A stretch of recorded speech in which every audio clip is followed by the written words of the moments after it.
Many thanks. Hello, everyone. I'm very sad, of course, that I cannot be in Greece now that I'm still very happy with this seminar. And anyway, today we have Greek temperatures in the Netherlands, so perhaps that's not a coincidence. It had to be probably. So I almost feel that I'm with you. As to my topic, the fragmented revolution, struggles against domination and the defense of the life world. I think I took my duties rather literally and tried to respond to the title of the second session. I will try to think about the 21st century situation of revolution, the future that is of the concept of revolution. And I am a political philosopher, not primarily a historian, although my political philosophical work has always been very much informed by history. I also know very little specifically of the Greek Revolution, so I have to apologize in advance. I can contribute very little on detailed information on that, so you'll have to fill in and help me on that. But what I will try to do today is merely raise some questions on the very concept of revolution. What is it about? What sort of ideas does it represent? And what sort of uses could it have for us today? How may the grand old concept of revolution, because of course it has all sorts of these grand associations, how could that bear on present day social and political turmoil? I'm very grateful to the organizers for giving me a chance to be here and talk about it. So many thanks. My talk won't amount to anything like a neatly rounded theory of revolutions. There merely attempts to unpack the concept and our intuitions of it. I think that at the moment, globally, there are still many events that testify to something like what we could call the old revolutionary energy, where people take to the streets and the squares in order to depose of some sort of autocratic regime, often protesting at once conditions of poverty, but also to many other people, especially in fairly rich liberal countries, to talk about revolution in this day and age seems moot or even next to hilarious. Even there, however, in these rich countries, a lot of discontent and dissensus is around, and satisfaction with society is not what gave all sorts of populist movements the attractivity they apparently now possess. So I would say the demos is unruly again. If this dissatisfaction is directed to a global hegemony of neoliberalism, and the dissensus is global, still what people come up against is not one thing. I mean, we often now refer to neoliberalism as the sort of new system, economic system in the world, politico-economic system in the world. But I don't think this is one identifiable system. What we rather encounter is a plethora of forms of domination. I still don't think it's futile to apply the concept of revolution to present day times, but it will have to be with some sort of a twist, as of course we are not in the same historical period and conditions that the 18th or even 19th century or 20th century revolutions grew out of. I will primarily engage with Hannah Arendt's reflections on revolutions today, and whatever flaws that book may have in historiographic or also conceptual respects. I think it's still a fascinating discussion of the nature of revolution and also of the relation between revolution and politics rather than revolution and economy. So that will also be my angle today. Is this framework still responding to our times, her framework, to what we might expect of something like a revolution? And can it be transposed to present day situations 50 years after her main book on it was written, and in any case? So I'll try now to go to the next slide. I hope this is visible. you see now this next slide? It's okay. Yeah. Perfect. Okay. Yes. Okay. Ireland wrote a whole book on revolution, which was called On Revolution in 1963. And it's a very detailed and long discussion, and I only will remind of some characteristics of it, some moments in the book. I don't know if anyone is as conversant with Iron's work, but I hope to be able to point out some essential issues that she is addressing, and also her essential view of what the revolution is actually about. So modern revolutions, she has mainly two defining characteristics of it, and they have to do with it being bound up with the new and with freedom. These are, I think, the two defining characteristics of revolution: novel foundations, the new, and freedom. She talks about the pathos of novelty, the forms that she discusses actually two forms of foundation that were developed at the end of the 18th century. And as you probably know, the book is about a comparison of the French and the American revolutions and 18th century. First of all, then, the revolution is bound up with the new, an installation of a new society, the devising a new principle, if you want, for a new society and a new politics. It's designing an entirely new story, changing the course of history.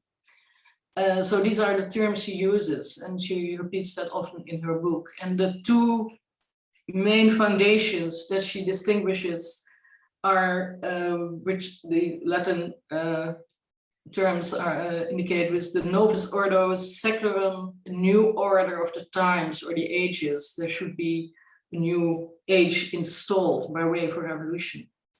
And the constitutio libertatis, the constitution of liberty, is the other one by which he described the idea of a republican freedom, which is not merely the constitution in the sense of the study of constitutionalism would give us, but the specific notion of constitution, the constitution of liberty itself, which in her view is a republican freedom, not a liberal freedom. And I think the whole book is mainly directed towards many ingrained ideas of freedom we got from the history of liberalism and practice of liberal democracy. So she tries to say that revolution should be about specific installation of freedom. It's a political freedom, which she calls republican freedom. The Constitutio Libertatis she associates mostly with America, and you could say with the tradition of Montesquieu, thinking about the separation of powers, whereas the second Republican idea of freedom is associated with Rousseau's notion of a general will, the idea that the nation should form one person, one body politic, and where the people as such is ruling in unison. An important citation for this idea of new foundations is revolutions are the only political events which confront us directly with the problem of beginning. We should start something new. Society is starting on a new footing. And the second one, bound up with freedom, and I already said something about it for her. This is not the liberal idea of freedom, which has nothing to do, or should not have anything to do with what we usually call freedom, privatized form of freedom based on the representation of our interests and our own opinions. Freedom is fundamentally that which is directed against tyranny of whatever sort. And it's about the experience of the people of being seen and being able to be in public, have their voice recognized in public, their very existence recognized in public. Its one cause is freedom. The revolution's one cause, Iron says, is freedom from tyranny. The revolutions put the question of political freedom in its truest and most radical form. So these are the two main defining characteristics, novel foundations and freedom in a specific sense of the word. So foundations and freedom. As you probably know, the book makes it clear that she was much more positive about the American Revolution than the French. The French Revolution was much focused on saving people from misery, from social misery, from poverty, which hindered the goal of getting to a real political freedom. I cannot now in this half hour go into much details, but it was not just the French Revolution that eventually failed, and because of course it turned into tyranny and a new terror, the Jacobin terror. She's also a demon that the American Revolution also failed for different reasons. So you could say that beginnings, in the sense of foundations, did not usher in freedom. The two revolutions both failed in institutionalizing freedom or being true to the original motive of revolution, which is freedom from tyranny and installing the very idea of freedom in people's minds and lives. Beginnings did not usher in freedom. Beginnings, if translated in terms of foundations, this idea that society should be redesigned on the basis of a new idea, you could say. So in social revolution, she makes this distinction between social and political revolutions. The French was mostly a social revolution. The American was mostly a political revolution. It was not so much about freeing the people from misery, but freeing the people from the British monarchy. So it was a very different historical constellation. She calls this French Revolution was characterized by a liberation from oppression, from want, from social misery, versus the American real foundation of freedom. They were free to really be free, whereas the French still had to become free before they could enjoy freedom. Liberation from oppression, in her mind, could not constitute any idea of Republican freedom, precisely because it was, well, you could say economic rather than political in nature. Liberation from misery is, of course, necessary to get to freedom. Liberation conditions freedom, but by no means leads to it automatically. So the social revolution in France, because it had a mostly economic agenda, could not really be true to the real aspiration to freedom that revolution should embody and harbor. So the French Revolution would ensue in the Jacobin terror. It's made an end to the conception of freedom, political freedom, already very quickly. But also the American Revolution degenerated into a representative system which lost the original organization of freedom which America knew in terms of local councils, which you call small republics, miniature republics, the local wards, where people really came together, could erect public spaces where they were free and they could be heard and they could deliberate on opinions and have the real individual voice being present in a small public sphere.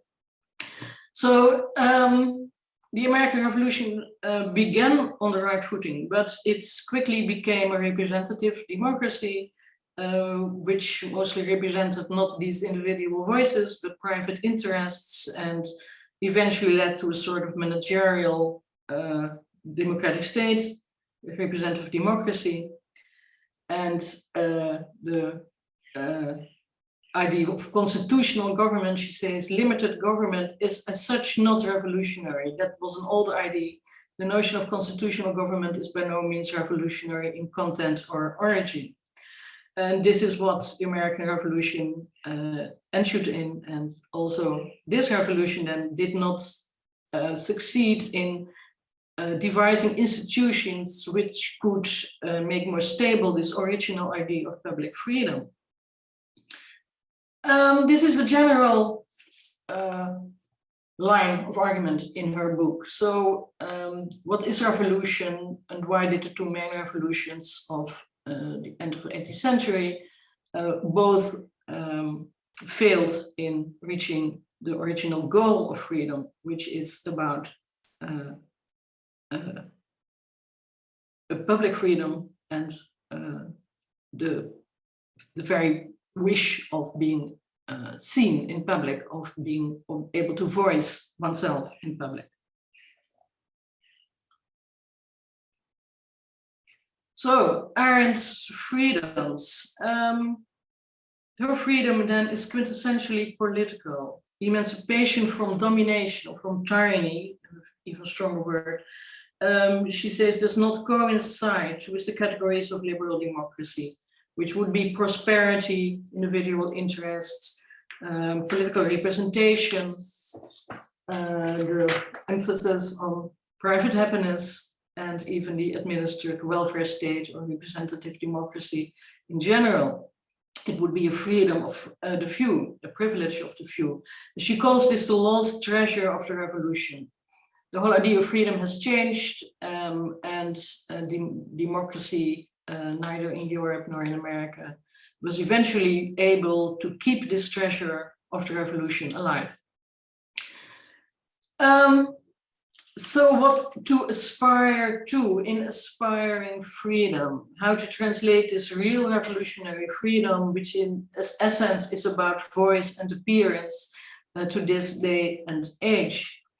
And therefore, I would like to turn to her other great work on freedom, which is not a historical work so much, which characterizes mostly on the revolution. It's really a historiographic reconstruction of what revolutions are about historically, and also in a normative sense, but still very historically researched. And her other great work on freedom is The Human Condition, a work of systematic philosophy, and some other essays she wrote on systematic political philosophy. So what Arendt did on the revolution challenges a comparison with this general political philosophy in which the quintessence of a new in politics is not so much revolution, but rather action in general. And we get then a picture that both revolution and action in general are defined by starting something new, creating the world anew. And I'm not sure about how to definitely relate, as I said, her two works, which after reading on revolution again, I thought are actually very similar in normative outlook. But of course, the one is locating this freedom historically, and the wish for this freedom, and the whole devising of the principle of freedom historically, whereas The Human Condition makes it into a diagnosis of modern society as such, and much later, 20th century society too.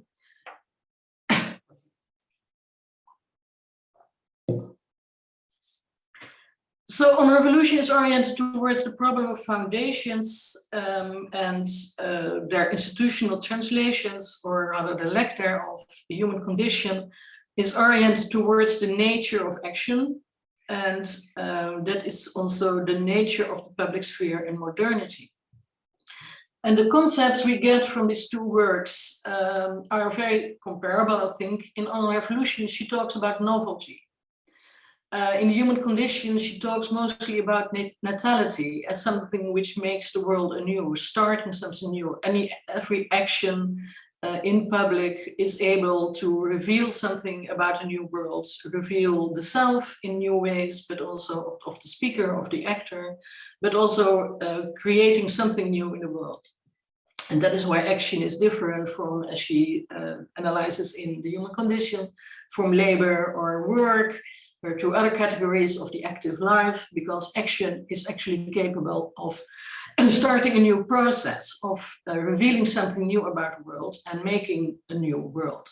So natality, the second birth, she also calls it, is what action is about in general. So this looks very much like the idea of novelty, which she analyzes in the book on revolution. And we have then the two words of action and revolution, which actually also sound pretty similar. What is revolution else than acting on a grand scale and for grand purposes in the world? Modern society is her famous diagnosis in the human condition, has forgotten this public notion of action, as it has given too much emphasis on and priority to the social, the private life, the market, the economy. And these are areas where one does not act per definition. What she calls acting cannot happen in the economy where we are laborers and consumers. It will not happen even in private life, because there you are not visible to the world. So it's only action which opens up the political. And she talks in the human conditions, she no longer talks about foundation, but about beginnings. Sorry. Acting is creating the world anew. As I said, her concept for this is natality. And beginning is not really dependent on a sort of ground principle of installing society, a first principle of politics. It's a contingent and unsure idea of beginning something new. It's the ability again to appear, to share language in public. So action has, in its description and as a concept, a lot in common, if not everything, with the idea of revolution as such, in her normative notion of what revolution should be about.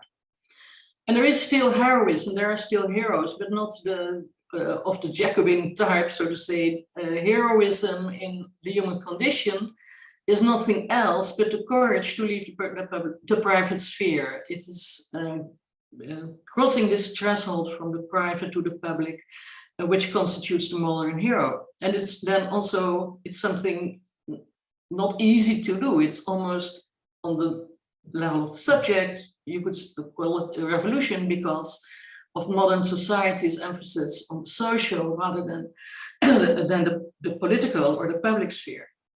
Heroism is entering into the web of human connections, to the inter-esse, as she calls it, to that which lies in between people. And only in this in-between between people, politics arises. You cannot do that on your own. It is something that is public action, and entering inter-esse is public by nature, by definition. So I would say these are two sorts of freedoms. One gathered from her historiography of the two revolutions, and another one of thinking about the character of modern society as such in mid-20th century.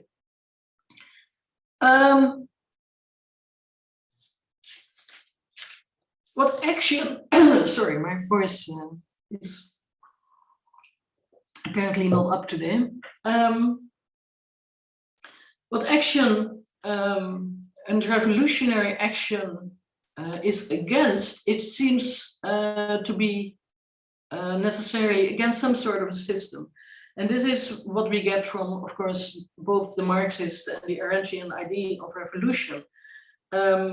We are up against systems, whether of bourgeois politics or capitalist economy, or the systems of feudalism. There is the idea that what has to be fought is a certain form of oppressive system, whether economic or political in nature. And the idea of action, the Arendtian idea of action, is very much formulated against this idea that modern society is deeply a sort of a system. And to quote the citation of Full, which is partly on the slide, Sorry. No doubt human life placed on the earth is surrounded by automatic processes. Our political life, despite its being the realm of action, also takes place in the midst of processes which we call historical and which tend to become as automatic, as natural or cosmic processes, although they were started by man. It is in the nature of the automatic processes, and I'm now turning to this quote on the slide. It is in the nature of the automatic processes to which man is subject, but within and against which he can assert himself through action, that they can only spell ruin to human life. Once man-made, historical processes have become automatic. They are no less ruinous than the natural life processes that drive our organism. And therefore, she concludes, every act which still comes about is a miracle. In the face of a system which is almost a natural force experienced as a natural force, and also objectively even looks like a natural force because of its becoming automatic. In the face of that, every act is almost a miracle, or is a miracle.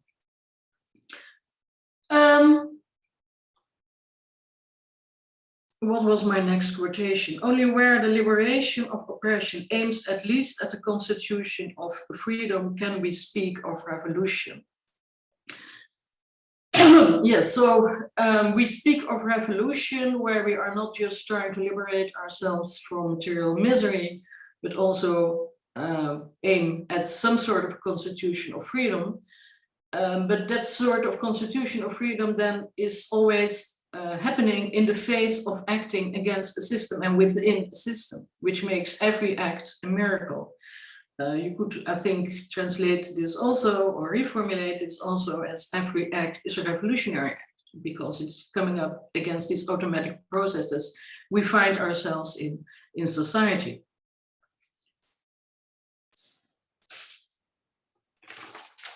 And so, continuing to the 21st century, a large step from the analysis of the 18th century and 18th century revolutions. What in 21st century societies would it mean to revolutionize society, revolution directed towards a system? I think there is now, as I said, globally lots of calls for crying out for sort of novo ordo in Iranian terms. Among these are still the ages-old problems of statist and economic oppressions, authoritarian regimes, global poverty, vast economic inequalities, climate problems issuing directly from capitalist economic rationality. Still, I think that the familiar bifurcation of system into economy and state seems not sufficient to describe what humanity nowadays is up against. Economy and state, the usual titles for subsystems throughout the history of the Marxist, whether Marxist approaches or the Iranian approaches. This bifurcation does not exhaust the system effects constituting domination nowadays. I think we see a variety of systems people are up against and also act up against. Environmental issues, technology, both ICT and AI, the various sorts of technology which very much impact on people's private, social and political lives. Biological threats, of course, we are still in the middle of pandemic, but also linguistic orders, which does not coincide with state and economy. Linguistic orders producing harm, such as complaints about racism and sexism. And these are challenged by struggles for what I would call linguistic equity. All these system effects reach into social and private lives. The very society aren't condemned for not being public enough, but which then should be revolutionized, we may say. These system effects constitute various forms of dominance. they affect people's lives in many ways. They do not come from one source. I don't think we can reduce all these varieties of protests to protest against capitalism or protest against absolute states of dictatorship, although they are there. But we see a variety of system effects which cannot be reduced to these two systems. It cannot be solved by one political or economic order. If they have a denominator, I would say that it is the colonization of the life world, and that's a term we might see present in Aren's work, but which actually comes from critical theory, a bit different philosophical corner of the world. But the colonization of the life world means that system effects have entered our daily lives in a microscopic way almost. So if a threat to what Arendt would call political freedom, our ability to be present and voice ourselves in public, in the interesse, I think it is lodged in these various forms of the colonization of the life world. So our systems, these automatic processes have multiplied, I think. They have also been globalized. We may call it neoliberal governmentality, which seems inevitable, total, ingrained, indeed an automatic process. On the other hand, we may say this is not just a force of nature. We can still act against this, and we do act against it. We can see that in a variety of countries around the world. But it also means that I don't think we can find one foundation on which to build a new society or economy. Transformative agency, I think, can no longer be thought of in terms of foundation, but it can still be thought of in terms of a new beginning. It is still about constituting something new, nibbling away at foundations rather than formally installing one new foundation which we can agree on, which would solve all our problems. So revolution acts, revolution is acting. The unequaled experience of being free to make a new beginning is what she writes on revolution, on the experience of people who went to the streets or simply went to the wards and the local councils in America. What they experienced is the idea of being free to make a new beginning, and being free is the novelty, is the miracle. She writes of the revolutionary experience, although it was only experienced and in a very short period of time, one might say, and in very specific sorts of social organizations. And it would not remain, they would not be able to stabilize that sort of experience of being free. So if the good revolution, which is the political revolution in her sense of the word, in Arendt's sense of the word, is about creating presence and public language, can it be tethered to resisting domination as it is present now, and which I have called a multiplex system, which no longer is merely economy and politics, but can be described in many sorts of ways, many different orders which impact on the life world, which constitutes harm and forms of domination. So I would not speak of social revolution, which is conceptualized as being revolutionizing some sort of economy, but it would be, I think, a revolution of the social. Acts of liberation can take the form of action.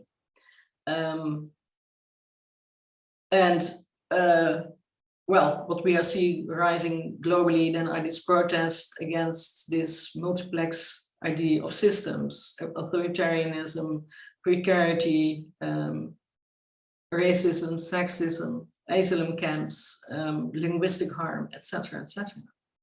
So what unites these, I think, is not so much forcing novel foundations, but deconstructions of the familiar ones by ways of starting beginnings by action. The orientation of the protest is towards a better life world, the improvement of conditions of living materially as well as non-materially. And I think it is still about revolution's one central cause, the cause of freedom, against what she called tyranny, but what in present day terms would probably philosophically also be called domination and its many manifestations. So just to sum up, by the leading intuition of the talk has been that Arendt has distinguished these ideas of a social and a political revolution, which both concern citizens' resistance to system, either economical or political. I think that to think revolution still in terms of such a bifurcation of system does not really cover current problems of domination and current forms of revolutionary energy of people around the world. Which means that the relation between revolution and action changes in what we call in social philosophy the fragmented social, not just one society, but fragmented in certain dimensions of social life. And what is also has also been called a governmentalized life world in more Foucauldian, perhaps more Foucauldian idea of what neoliberalism is about. That's a different talk. So what I would think of revolution in 21st century by way of combination of critical theory and Arendt. Revolutionary acts are those that safeguard non-domination in the life world. And it also means that revolution is still indeed what it should be, a new constitution of freedom in the face of other understandings of freedom that have been ingrained in our worlds, our life worlds, and our minds, and all our existences, which are to be summed up by things like consumer freedom of choice, individual rights, private happiness, negative freedoms. And Arendt's work then tries to again address the idea of a positive freedom, of a public freedom, and what it would be about. Okay, thank you very much for your attention.